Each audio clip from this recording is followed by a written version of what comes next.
Hello everyone, welcome you all to Banking Fluent NK. Hope your preparation is going well.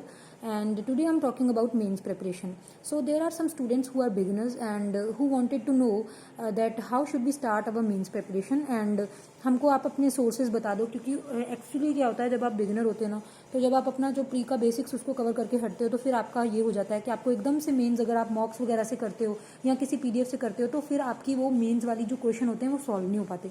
तो उसके लिए मैं आपको ना मतलब सारा कुछ बताऊंगी कि आपको कब मेंस की प्रिपरेशन स्टार्ट करनी है। जैसे यूजुअली कहा जाता है कि we should prepare for mains simultaneously along with pre. Okay, तो अब आपको बताऊंगी कि उसको कैसे आपको करना है। ठीक है, सो फर्स्ट ऑफ ऑल हम बात करते हैं सबसे पहला जो अगर आप बिगिनर हो तो आपका क्या काम होना चाहिए। आपको पता होगा कि आपका क्वांट्स और आपका रीजनिंग और आपका इंग्लिश सबका बेसिकली सिलेबस क्या है। तो फर्स्ट ऑफ ऑल आपको अपना सिलेबस जो है उसको कंप्लीट कर लेना है, जितने भी उसके अंदर टॉपिक होते हैं। और एक जो बैंकिंग एस्पायरेंट है उसको सिलेबस कंप्लीट करने में 1.5 से 2 महीने लग सकते हैं। ठीक है, क्वांट्स हो गया आपका सब कुछ। ठीक है, तो आपका जो बेसिक्स हैं वो कवर होने चाहिए मेंस के लिए। ठीक है, क्योंकि मेंस के लिए जितना आपका बेसिक फाउंडेशन स्ट्रांग होगा उतना ही मेंस में आप निखर के आओगे। ठीक है, तो ये हो गई एक बात। उसके बाद अब आप अपना, मैं मान के चल रही हूँ कि अपना आप बेसिक्स आप कर चुके हो। ठीक है, सिलेबस आपका डन है, आपके जितने भी टॉपिक्स हैं कवर्ड हैं।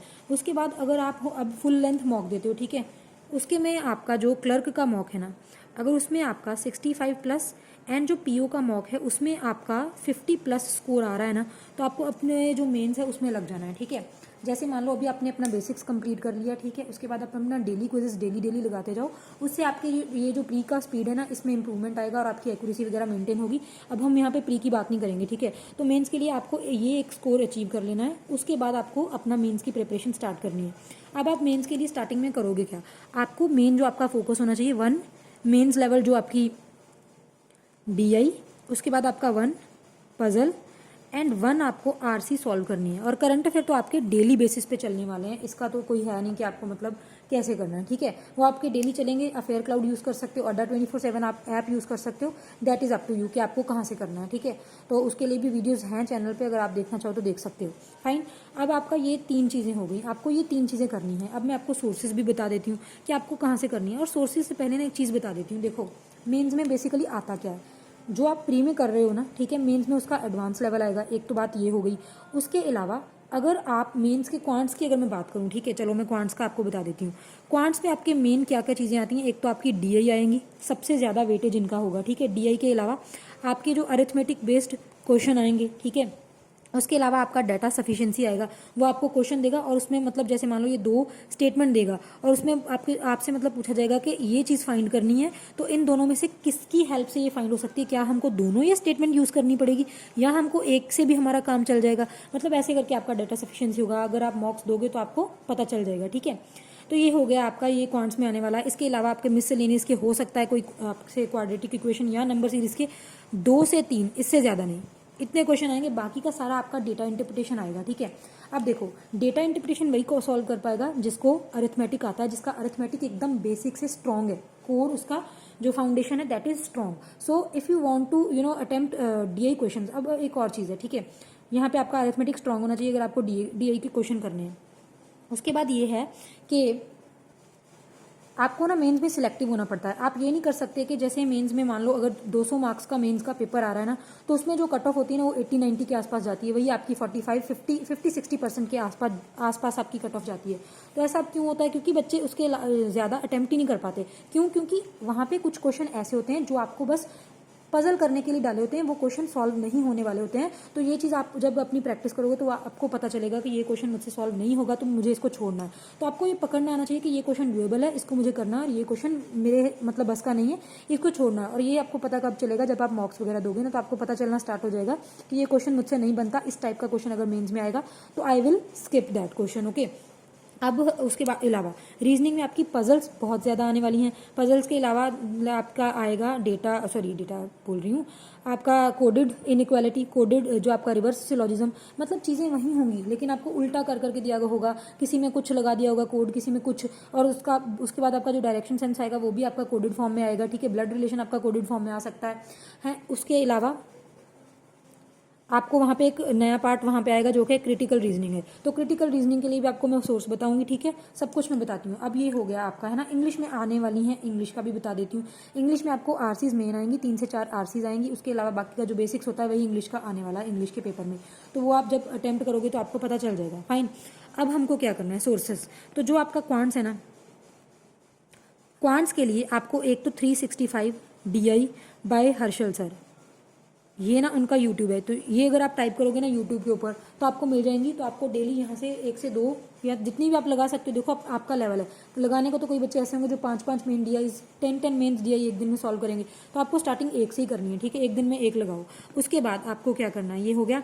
इसके अलावा मैं और चैनल बता देती हूँ। एपिक क्विक टेस्ट है एक, यूट्यूब है, ठीक है। ये देखो पेड कोर्सेज जिनके पास हैं वो वहीं से करो। और वैसे अगर मैं बताऊं तो कोई ज़रूरत नहीं है, जिसके पास पेड कोर्सेज नहीं है तो आप फ्री में बड़े आराम से कर सकते हो। मैं आपको सारे फ्री सोर्सेज ही बताने वाली हूँ, ठीक है। एपिक क्विक टेस्ट हो गया। एक ना आशीष अरोड़ा सर हैं, आशीष अरोड़ा सर, तो इनका स्टडीफाइड चैनल है, यहाँ से आप मेंस लेवल कंटेंट पढ़ सकते हो, ठीक है। इसके अलावा एक वर्चुअस नाम का चैनल है, वर्चुअस, और एक इनफाइनाइटेसिमल करके चैनल है। तो यहाँ से भी आप अपना मेंस लेवल DIs वगैरह सॉल्व कर सकते हो, ठीक है, देख सकते हो। तो इन सब के पहले आप क्या कर सकते हो, आप ना मतलब यूट्यूब पे भी सर्च कर सकते हो और आप मॉक्स में भी देख सकते हो। प्रीवियस ईयर पेपर को आप एक बार देख लेना, ठीक है। आपको यूट्यूब पे वहाँ पे मेमोरी बेस्ड करवाए हुए हैं, तो मेमोरी बेस्ड पेपर आप वहाँ से देख लेना। आपको पता चल जाएगा कि एक पर्टिकुलर पेपर का लेवल कैसे आने वाला है। सबसे पहले आपको क्लर्क लेवल क्वेश्चन सॉल्व करने हैं। तो आप अपना टाइप करना क्लर्क लेवल मेंस DI, ठीक है, तो वो आपको आ जाएगी, वो आप सॉल्व करना सीखो, ठीक है। सिमिलरली रीजनिंग के लिए ना आप एक तो फॉलो कर सकते हो, रोहित सर हैं गाइडली से, उनको मतलब सिंपल रोहित सर टाइप कर लेना आप, means level puzzle by Rohit sir. उसके अलावा एक हैं सर अंकुश लांबा सर, ठीक है। तो इन दो टीचर्स को आप फॉलो कर सकते हो। बहुत बेस्ट कंटेंट होता है, ठीक है, इनका मेंस का। और पजल्स वगैरह आप यहाँ से सीख सकते हो। इसके अलावा आप इनका मतलब जो रिवर्स सिलोजिज्म होता है, आपका इनइक्वालिटीज होती हैं, ठीक है, जो मेंस में आती हैं, वो सब टॉपिक भी आप मिसलेनियस टॉपिक भी इन्हीं टीचर्स से सीख सकते हो यूट्यूब के ऊपर। आपको बस टाइप करना है, आपके सामने आ जाएगा, ठीक है, आपको सीख लेना है।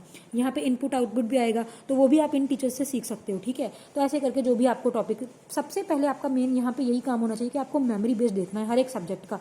यूट्यूब से देख सकते हो, वहाँ से आपको ये पता चलेगा कि इस मेंस में टॉपिक कौन कौन से आते हैं। तो आपको या तो आप वहाँ से देख लो, या फिर आप गूगल सर्च कर लेना मेंस के टॉपिक कौन कौन से आते हैं, मेंस का बेसिकली सिलेबस क्या है, तो वो आप नोट डाउन करके रख लेना। और उनको पहले, सबसे पहले आपको उनको बेसिक्स सीख लेने हैं, ठीक है। उसके बाद आपको अटेम्प्ट करने पे आना है, ठीक है। तो ये सब चीज़ें हो गई। इसके अलावा आप ना रीजनिंग के लिए भी एपिक क्विक टेस्ट जो है इसको फॉलो कर सकते हो। एपिक क्विक टेस्ट नाम का यूट्यूब चैनल है, यही मैंने आपको ऊपर भी बताया, ठीक है, इसको भी आप फॉलो कर सकते हो। उसके बाद इंग्लिश, देखो इंग्लिश के लिए कोई भी यूट्यूब के ऊपर आपको मेंस का कंटेंट अच्छे से नहीं मिलने वाला। देखो आपको आरसी सॉल्व करनी है बेसिकली, तो आप क्या करो, सेक्शनल मॉक, या आपके पास ना 2021 वाले जो मॉक्स हैं ना मेंस के, वो होंगे। तो ये 2021 वालों को ना सबमिट कर दो, और उसके बाद आप जो उसमें 3-4 आरसीज होती है ना, उनको सॉल्व करो, ठीक है। वहाँ से आप उसका एक्सप्लेनेशन रीड करो कि जो मैंने सोच के इसको मार्क कर रही हूँ मैं, और ऑथर कह रही हूँ, जो एग्जामिनर है वो किस बेसिस पे इसको मतलब सोच रहा है, ठीक है। वहाँ से आपको अपनी आरसी की प्रैक्टिस करनी है, बाकी के क्वेश्चन भी आपको अपने मॉक्स से ही प्रैक्टिस करनी है। इंग्लिश के लिए मैं आपको कुछ और सजेस्ट नहीं करूँगी। देखो हर एक का अपना अपना वो होता है, कह सकते हो आप शेड्यूल, या हर एक का अपना अपना डिसीजन होता है। तो मैं इंग्लिश के लिए आपको कोई यूट्यूब वगैरह सजेस्ट नहीं करूँगी, आपको मॉक्स के ऊपर रिलाई करना है। तो ये आपके हो गए सोर्सेज, ठीक है, फाइन। तो ये आपके हो गए सोर्सेज। आपको इसके अलावा अब करना कैसे, अगर आप बिल्कुल बिगिनर हो, आपके इतने स्कोर आ रहे हैं, ठीक है, कंसिस्टेंटली आ रहे हैं, अब आपको एक मेंस DI 1 पजल और 1 मेंस आरसी कर लेनी है, ठीक है। अब आप 5-7 दिन ये चीज़ करोगे, उसके बाद आप क्या करोगे, 2 mains DI, 2 mains puzzle, 2 mains RC कर दो। ऐसे ऐसे करके आपको हर 4-5 दिन बाद इस चीज़ को इंक्रीज करते जाना है, ठीक है, अपने लेवल के हिसाब से। इस कदर आपको मतलब इसको बढ़ा नहीं लेना है कि आपको खुद को बर्डन फील होने लग जाए, ठीक है।